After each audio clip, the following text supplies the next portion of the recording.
তো গাইস ঘুম থেকে উঠে বললাম সকাল সকাল ঈদের জন্য। তো বাকি কথা আপনাদেরকে আমি সাথে যেয়ে বলতেছি। আসসালামু আলাইকুম গাইস, কি অবস্থা সবার, কেমন আছো সকলেই? আশা করি সকলে ভালো আছো। সো গাইস সকাল সকাল ঘুম থেকে উঠে পড়লাম। তো আমরা কিছুক্ষণ পরে নামাজ পড়তে যাব। তো ঘুম থেকে উঠে আমি ছাদে চলে আসলাম ভয়েস দেওয়ার জন্য।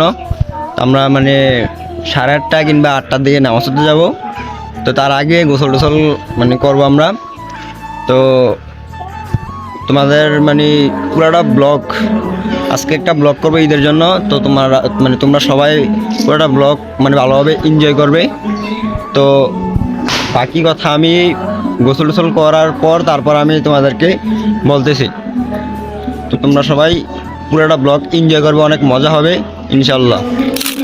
তো গাইস আমার ঈদের পাঞ্জাবি পরা দান, গোসল টোসল করছি কইরা ছাদে আইছি ভিডিও করার জন্য। তো ঈদের পাঞ্জাবি পরা শেষ। তো আমরা কিছুক্ষণ পরে নামাজে চলে যাব, একটু খাওয়া দাওয়া করে তারপর নামাজে গিয়ে আপনার সাথে দেখা হবে। তো সকলে আমার আমাদের এই ব্লগটা দেখবেন, আমাদের টিম মেম্বার সবাই এখানে থাকবে। তো সকলেই আমাদের ব্লগটা একটু এনজয় করবেন। তো গাইস নামাজে যাওয়ার আগে আমি একটু মিষ্টিমুখ করে নিচ্ছি, কারণ সবাই এই মিষ্টিমুখ করে, যে কারণে আমিও একটু মিষ্টিমুখ করে নিচ্ছি। তো গাইস আমি মিষ্টিমুখ করার পর নামাজি নিয়ে বের হয়ে যাই নামাজ পড়ার জন্য, ঈদের নামাজ। তো আপনারা দেখেন যে কীভাবে আমরা ঈদের নামাজ পড়ি। তারপর গাইস আমি নামাজি নিয়ে চলে আসি আমাদের মসজিদে। তো গাইস দেখেন আমাদের সমাজের মানুষ, সবসময় এরকম মানুষ হয় না, মাঝে মধ্যে হয় এই যে এরকম ঈদের মধ্যে। তো আমাদের সমাজের মানুষকে নিয়ে আমরা নামাজটা আদায় করে নিলাম। তো এখানে পড়ার মূল উদ্দেশ্য হচ্ছে আমাদের এদিকে বৃষ্টির অবস্থা ছিল অনেক খারাপ, যে কারণে আমরা মসজিদে নামাজটা আদায় করে নিই। তারপর গাইস নামাজটা আমার শেষ করার পর আমরা ছবি তোলার জন্য রাস্তায় উঠে পড়ি। তো দেখেন আমাদের বন্ধুবান্ধব যারা আমাদের সাথে ছবি তুলছিল, তা আমরা তাদেরকে নিয়ে আমি ছবি তুলছিলাম। তারপর গাইস দেখেন আমাদের ক্যামেরাম্যান, যে কিনা আমাদের অনেক ছবি টবি তুলে দিয়েছে। এই যে দেখেন আমাদের ক্যামেরাম্যান, তারা দুজনে ছবি টবি তুলছিল আর আমি দেখছিলাম। তো গাইস আমিও সাথে ছবি টবি তুলছিলাম।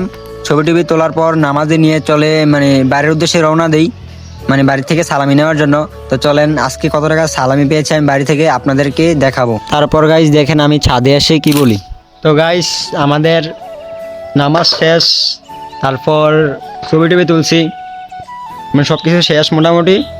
এখন ঘুরতে যাওয়ার সম্ভাবনা আছে যদি আকাশটা ভালো হয়। তো তারপর আমি ঘুরতে গেলে ইনশাল্লাহ তোমাদেরকে আরও ভিডিও করে দেখাবো। তা আমার এখন ঈদের সালামি নেওয়ার বাকি আছে।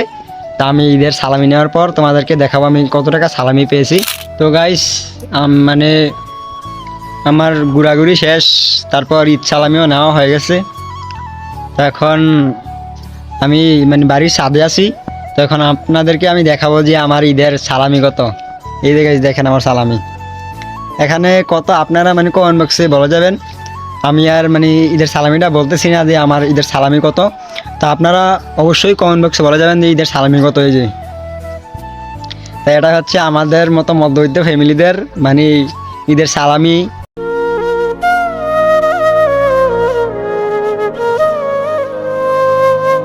আর ঘোরাঘুরি আমি ঘোরাঘুরি করছি, ওইটা আপনাদেরকে দেখাইতে পারতেছি না, কারণ ওই বাইকে ঘুরছিলাম, যেই কারণে আপনাদেরকে দেখাইতে পারি নাই।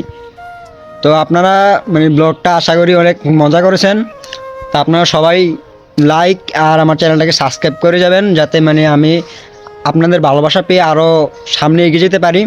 তা আপনারা সবাই আমাদের জন্য দোয়া করবেন। আর আজকে ভিডিওতে আমাদের টিম মেম্বার কিংবা ওরা কেউ ছিল না, কারণ আমি ভালোভাবে ভিডিও করতে পারছি না। ওই যে এদিকে আসছিলাম, যেই কারণে আমি ভিডিও করতে পারছি না। যতটুকু পারছি অতটুকু ভিডিও করে দিছি। তো আপনারা আশা করি এই ভিডিওটা অনেক এনজয় করছেন। সকলেই একটা করে লাইক দিয়ে যাবেন আর সাবস্ক্রাইব করবেন। আমার চ্যানেলে আরও সুন্দর সুন্দর ভিডিও আসবে ইনশাল্লাহ। আর আপনারা সবাই দোয়া করবেন। সকলকে ধন্যবাদ।